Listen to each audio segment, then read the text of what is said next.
રામ નારાયણ રામ। આ જે વિરાટ ક્ષમતા છે, મારી જે ક્ષમતા છે, જેને માનવ અહીં પ્રાપ્ત કરી શકતો નથી। તમે આ બધું તમારી આંખો સામે જોઈ રહ્યા છો, એટલે તમારું ધ્યાન જતું નથી, તમે મહત્વ આપતા નથી। મને જ્યાં ખસેડો ત્યાં ખસેડો, જેલમાં લઈ જાવ કે વેનમાં, કોઈ પણ જગ્યાએ લઈ જાવ, મને કંઈ ફરક પડતો નથી।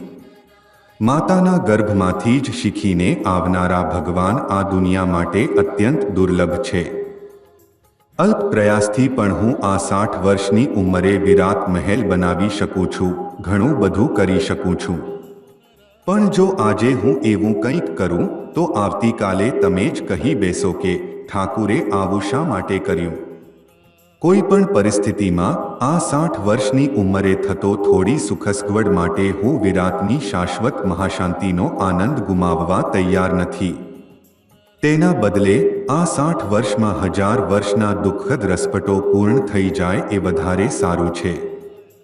એમાં ઘણા ઝમેલાઓનો સામનો કરવો પડશે। તમે જોઈ જ રહ્યા છો, પિતા પુત્ર વચ્ચે ઝઘડા થશે, ભ્રમ સર્જાશે, અનેક ઘટનાઓ બનશે।